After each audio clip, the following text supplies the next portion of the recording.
Hey guys, it's Matt here. Just a quick one before the episode starts. I just wanted to let you know that at the beginning of this episode, my vocals are really quiet, and I'll explain why once the episode gets started. But rest assured, my voice does get louder as the episode progresses. You won't need to turn your volume up all the way for the whole episode. So, yeah, I just wanted to let you know. I hope you enjoy this episode, guys.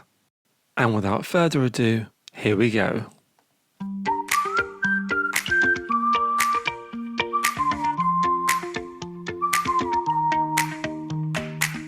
Hello, I'm Matt, and I think I'm a psychic medium. I've always been interested in the paranormal and the spooky, and although I've been open to it, I've also tried to err on the skeptical side. After all, I didn't think I had any experiences, and I certainly never thought it would have any impact on my life. But that was then.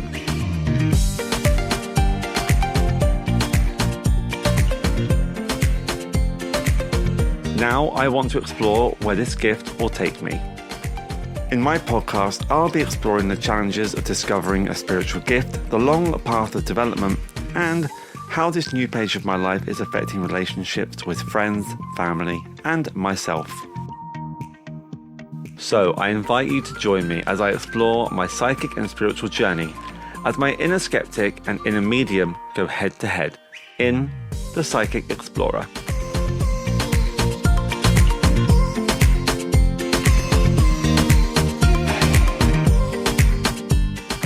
If I'm a bit quiet, it's because it's 5 a.m.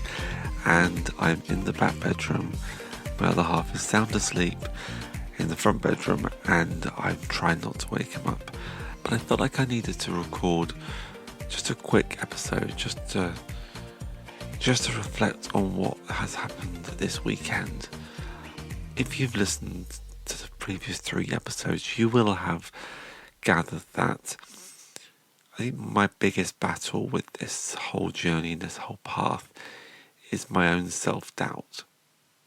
I wouldn't say I've been plagued with low confidence, because if that was the case, there's no way I would return to this week after week. But there is that worry and that concern, and actually since I've been recording this podcast, I've been reflecting on the reasons why I am so uncertain of my abilities, of putting myself out there, of coming out yet again. And it's because I'm worried about what people will think of me. Now, I've never been someone who worries about that. I came out to my school friends when I was 13 years old. I've never had to come out as such. I never had to sit down with people and say, by the way, I'm gay, or it's just been known. It's just been there. I've never had to have that conversation with many people at all. So I've been really lucky in my life because I've not experienced that awkwardness, that worry, that fear, because I've always held the belief that if people love you, then they will love you for who and what you are. It doesn't matter who you love.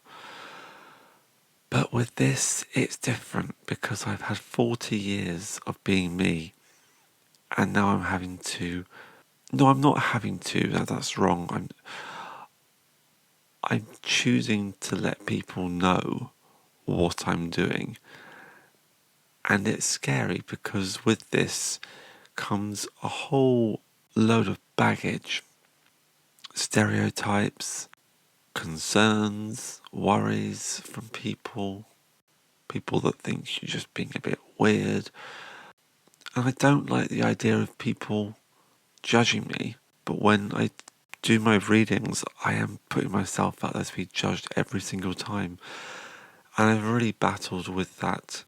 The idea that friends or family who've known me for years would now see me in a different light is really terrifying.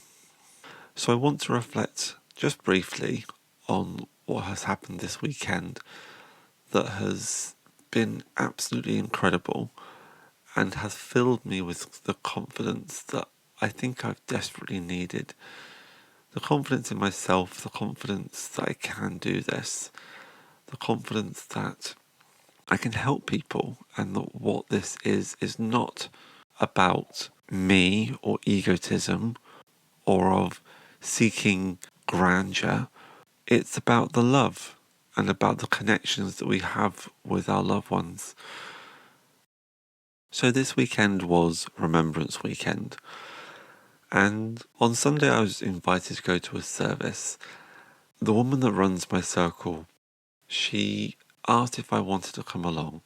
She invited me and a lady from her other circle that she runs, and I was terrified. And I've done this twice now, and I've not spoken about it yet on the podcast, but I've gone to 2 services and I've stood up in front of people. And I've brought through loved ones, and it's so terrifying when you stand up in front of a room full of strangers. The whole day I had butterflies. I was convinced that I was not going to be able to bring anyone through when I eventually got up there. And I was worried I was going to freeze. I was worried that nobody was going to be able to take any of the messages that I was feeling. And this terror that I was feeling was numbing, absolutely numbing. And like I say, I had convinced myself that nothing was going to happen and that I was going to make a fool of myself. I was picked up by Nicola, the lady that runs my circle, and I was talking to her about it in the car on the way there, and she was telling me that she, even 30 years after starting doing this herself, she still gets those same butterflies, she still gets those same worries and concerns. And I was really feeling this pressure. I've started this podcast, and I'm talking about the things I can do, and yet I'm driving to this service where I am expected to stand up in front of 30 plus people, of people I've never met before, and I'm convincing myself that I can't do it. I'm sure that when I get up there, I'm going to freeze, that nothing's going to come through, and what are these people going to think of me? And again, there is the crux of it. What do people think of me? So we park up and we walk into the hall, and I recognise 1 or 2 faces from Circle. So that's nice because there are some friendly faces in the audience, but everyone else I've never seen in my life before. I haven't got a clue who they are. And I'm sat at the front with Nicola on one side and the other lady on the other side. And I feel like I'm a lamb being taken to the slaughter because I think, oh, this is absolutely terrifying. And I am terrified. Like, there's no other word, just terrifying. One by one, more people come into the hall and they take their seats and they look at you. And I'm sure I'm just projecting this, but the way that I felt they were looking at me was, go on then, do it, go on, prove yourself. And I know that's in my head, but that is how I felt. So I'm sat there and I'm trying to just calm my mind and prepare for the unknown, for what is about to happen.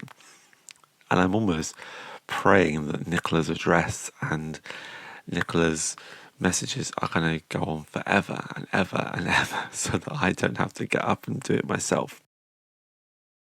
But the service starts and she begins and the first message comes through.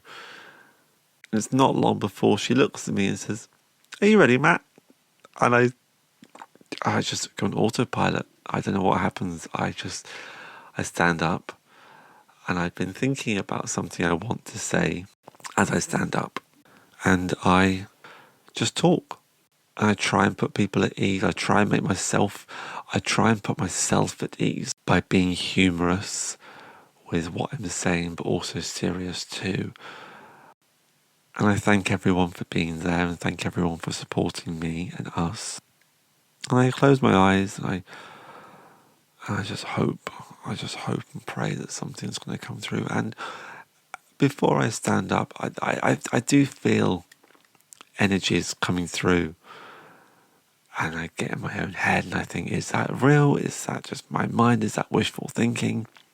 But these energies come through again, and I just got to go with it. And it's like you're at the top of a diving board, a really high diving board, and you hope that when you dive off of that diving board, your entry into the water below is not going to be a painful one, that you can perform, that you will be able to deliver.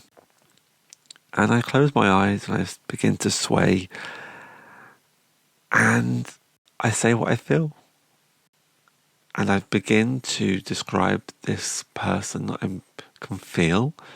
I begin to describe their personality.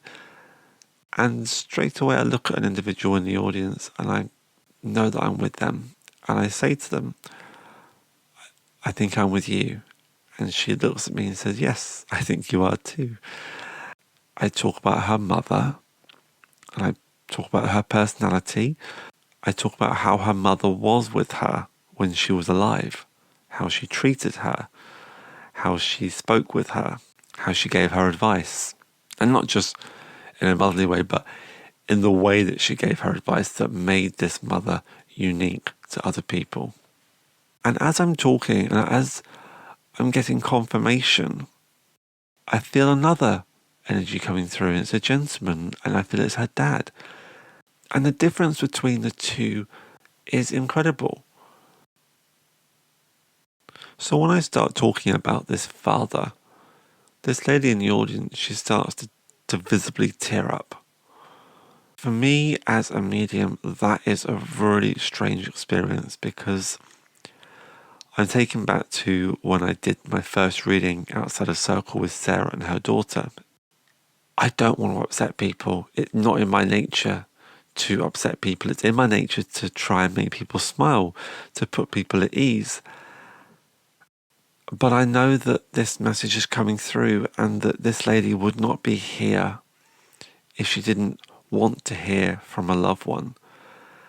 And I have to trust that what I am getting through and what I am saying, what I am interpreting is correct and is for her. And let me tell you that when someone is crying in front of you and you know that what you are saying is causing those tears, the hardest thing to do is to carry on. And it seems cruel in my mind. It seems awful to put that person through that. But I was saying to her, are you okay if I continue? And she was like, yes, please do. I have to remind myself that when you get this right, it is a wonderful thing, because it proves that these people are still around us. I was able to talk to this lady about how she cared for her father in his later years and his personality, and how he wasn't able to open up and thank her and talk to her because that wasn't in his nature. But now he can reflect on that. This all chimed with her. This all made sense to her. I delivered that message, and that was the first one. And the first connection is always the hardest, because there is that self-doubt, there is that concern, that worry that nothing's going to come through. But I had done it. I had jumped off of the diving board, and so far I was landing okay. In fact, I was more than okay. I had landed really well. And now it was time to get out of the pool, to walk back around, walk up the ladder, and dangle my toes over the edge of this huge diving board and prepare to jump into the abyss again. I hope that this wouldn't be a belly flop rather than a perfect dive. And I looked at Nicola and she was like, yep, okay, great. Do another one, please. We'd agreed that we would do 2 messages each. So again, I closed my eyes. I tried to see what came through, and straight away there was another mother coming through, and I knew exactly where I was. So I began to describe this mother figure, and sat in the audience to who I was drawn to was a woman and her daughter, who I presumed would be her daughter.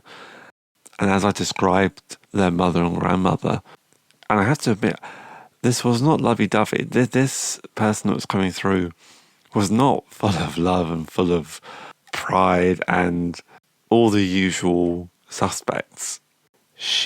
In life, she was quite a hard lady. And that was her message. Her message to her daughter and her granddaughter were, yeah, I'm gone, but now you've got to get on with it. Now you've got to pick up the pieces and you've got to move on. And I felt so awkward for saying that, because that's not the type of person I am. I wouldn't want to receive a message like that. But I had to trust that they were used to their mother and their grandmother. They were used to her personality being like this. And it wasn't meant with malice. It came from a place of love, because she wanted them to carry on with life and continue. And as I said this, the granddaughter burst into tears. And I could see Nicola behind me. She snuck around with a box of tissues, and she sort of gingerly gave the box of tissues to this granddaughter, who was so affected by what I said. And like the lady beforehand, I paused and I said, "Are you okay if I continue?" I felt like, am I okay if I continue? Are you all right? And she said, "Yes, please do. This is definitely my grandmother. This is definitely her personality." And I brought through how I felt that she passed. I brought through their concerns, their worries about Christmas this year. And I gave them a suggestion. I felt that the message I was getting from their loved one was this message of make new traditions, make new ceremonies to include this lady that had passed very recently, to remind them that she was there, and that is what they needed to hear. She came up to me afterwards and said, "Honestly, that's exactly what I needed. That was what I needed to hear. That was so spot on with her personality." I gave them a big hug because I just felt like I needed to. In that moment, I just wanted to go over and wrap my arms around them. I sat down and I was so full of relief that I was able to do it. And I reflected on the times that I had done it before, got up on platform, got up in front of a group of people I've never seen before, a room full of people, and I exposed my soul. Because when you get up, you don't know what's going to come through. You are trusting that when you stand up and when you start talking, you are going to start feeling something.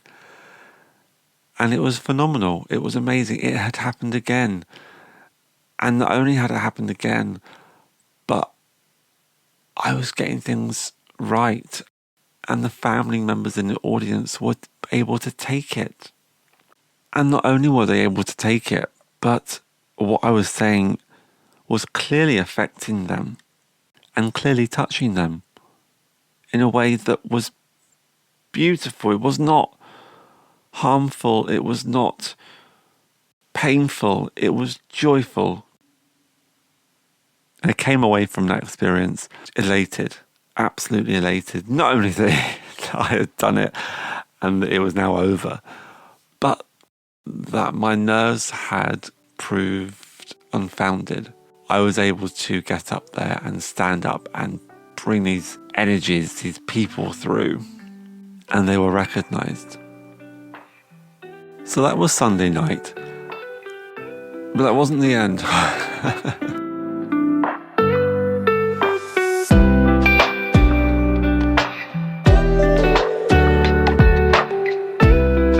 Hey guys, it's Matt here, usual admin. Hope you're enjoying this episode and it wasn't too quiet for you at the beginning. Just a reminder that if you wanted to reach out to me, I'd love to hear from you.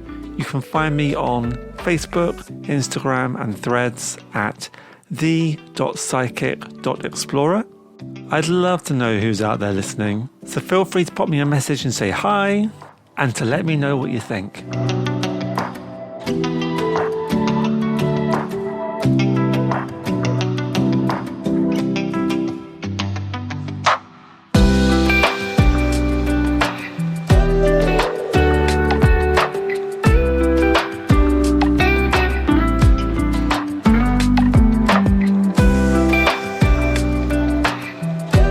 Right, that's that all done. Let's get back to doing some public readings. On Monday night, Nicola also invited me to participate in an online service. Now, I've only ever participated in 2 of these psychic-y things online. The first one was way back last year, and it was okay. And the lady on the other end was telling me I was doing okay, but I didn't believe it. How could I give this woman who was sitting in her front room in Australia information about her loved one when I was all the way over here in jolly old England at that time? That didn't compute. And the only other time I've done this is the other week when I went onto an online circle run by Matthew Tao and Dana Willey. And it was interesting because we weren't asked to do readings per se. We were just asked to say what we saw. And for me, that's really difficult because I feel a lot. When I do this, I get the feelings, and to only give what you see, for me, I found quite challenging, and it wasn't smooth. It was a bit rough. It wasn't what I was used to. Although I was getting things right, there were a lot more no's than I was used to, which scared me, which put me off because I like to be right. I like to know that what I'm saying is correct. So it put me out of my comfort zone, which, as I said before, is something I need to do. I need to put myself out of my comfort zone. And to be fair, standing up in front of 30 people and then going on to an online service full of people that I'm not even in the same room, are just little boxes on a screen, it's pretty much putting myself out of my comfort zone. So I think you can agree that that I've done that and that I'm getting comfortable with being uncomfortable. So on Monday, this will be last night. It's now coming up to 5:30 in the morning on Tuesday morning. So this was last night. Nicola invited me to come along to join this online group, Bright Angel spiritual group, based down in Essex. I joined and I was terrified that my visual and audio equipment wouldn't work. I'm afraid I'm not a big Apple fan. I am definitely Android. But I wanted my pictures to be crisp. So we do have an iPad in the house and I did use that. But because I'm not used to using Apple products, it freaked me a bit because I was like, this isn't working as I want. And I don't know how it works. But I got on and it was all fine. And Nicola started her address and she started her message. And I know she won't mind me saying, but the message that she got through, it couldn't be placed. And if I'm honest, that made me feel so much better. Sorry, Nicola. But it did. It really made me feel much better because I thought, okay, if this can happen to Nicola, then it's fine. The pressure is nowhere near as much as it was. So she gave her address and she gave her message. Unfortunately, nobody could take that message. So she handed it over to me. And again, I said a little piece just to warm myself up and just to introduce myself to the group, try and add a bit of humour, soften them up a little bit, I suppose you could say. And before I had joined the Zoom group, I had meditated and I could feel this woman coming through. And I knew exactly what she wanted to say. I could feel who she was. The impression I got from her, I could see her in my mind's eye quite clearly. And I'd asked her just to step back because it wasn't her time yet, but that when I started, she'd be more than welcome to come through. And as soon as I started, this woman bounded through again. And I started to describe this lady. I wasn't looking at the screen on purpose, so I couldn't see who had their hands up or who was nodding. I was relying on the moderator of the group to tell me when someone could take what I was saying. Apparently, the lady who was taking this message, the first thing I was saying, she was nodding her head and she was saying, yes, I can take that. But I couldn't see her, so I was just carrying on. I was describing this lady, her personality, what she would have been like as a mother. But again, it wasn't the stereotypical lovey-dovey mother. It was a relationship which would have been completely alien to the relationship that I have with my mother, or that I had with my mother. Have. Not sure which way we go there. But it was very different to the relationship that I was used to with my mother. There you go. We'll say that I was used to with my mother. And I felt awkward for saying that. But for her, it was true, and she could take it. And I sat there and I was conscious that I was being quiet, but I had to also just go with my process and go with how I felt it should come through. And I was quietly amazed at the accuracy that I was getting the information through, and how it touched the sitter, the person on the other side of the screen. So the first one was done, and we had agreed that I would try to deliver 2 messages. So I sat and I got the impression of a father, and I described this person, and like last time, the hand went up and the sitter was nodding to everything I was saying. All the feelings, all the impressions, all the visualizations I was getting were fitting. And it was so lovely to have that confirmation, because this was online. These people weren't a million miles from me. They weren't in Australia. They were in the same country at least, and even just a few counties down. But this was happening online. I was sat in my back bedroom, where half an hour before I had taken all the laundry out that was drying, because I didn't want that in the background. And I was able to relate messages to people's children, daughters who missed their parents, daughters who needed the guidance of their parents, or needed confirmation that the parents knew that they could have done a better job. And what a beautiful gift.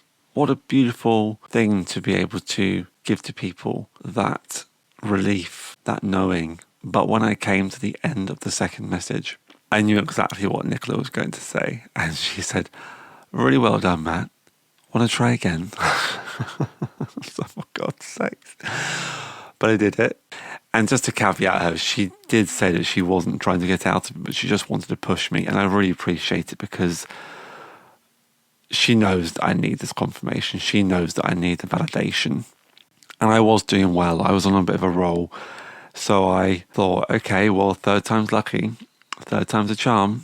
Let's try. Let's see what happens. I brought through a 3rd person. And each personality that I had brought through last night were completely different from one another. They had very different messages. They had very different feelings. But each one touched the receiver in a beautiful way. And the sitter's reactions gave me confirmation that what I was saying was right, and that I needed to have self-confidence in myself, that this was something I can do. This was something that I enjoy doing. This was something that I'm good at.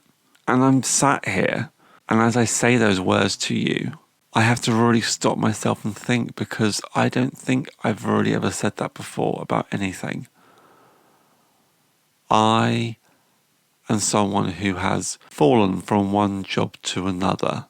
I've been successful in what I've done and what I've created in my life, but I've never really had a purpose. I've never really had a goal.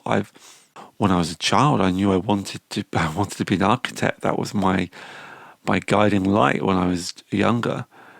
And then I found out that I had to do a 7-year university course, and that put an end to that one, because there was no way I was going to spend 7 years at university. I was not, at that time, academically gifted enough. So I have fallen from one job to another. And that's not a bad thing. I've always enjoyed what I've done, and my ethos has always been, if I don't enjoy it, it's time to give it up and try something new. And that is exactly what I have done, which is why I have done such a variety of different jobs. I'm quite literally an explorer of life. Not only do I love traveling and explore the world, but I explore life. I try different things. I guess to be a psychic explorer is the next step for my journey. It's not something I ever thought would happen, but here we are. I wanted to record this just because I've been laying in bed for the past couple of hours, just awake, wide-eyed, and I needed to get it off my chest. I needed to analyse what has just happened. I needed to confirm to myself that this is a new path for me. And I'm not going to go all woo-woo. I'm not going to go all unrelatable, because I think actually for me that is what makes me unique and what makes me different. I still live in the physical world, but what this weekend has proved to me is that there's also a non-physical world, and I can communicate with it, and I'm good at it. And that's not me being cocky. I just wanted to get that out there because it's a real-time revelation to me. And of all the podcasts that I've listened to from other psychics and other mediums, I've never heard that. They don't tend to talk about themselves. They don't tend to talk about what their light bulb moment was. You hear about the catalyst, but you don't hear about the doubt. And I want to show people that apparently that is a very normal process. It's certainly normal for me, at least, that process of questioning and doubting. I wanted to record live the moment when actually I shifted from that self-doubt to self-belief. And I'm proud that I put myself out there and that I brought healing to people. So on that note, folks, I will love you and leave you, and I will try and get another hour's sleep before my alarm goes off. So guys, have a good rest of your morning, day, evening, whatever time it is when you're listening to this, and I will speak to you soon. Take care, guys. Bye.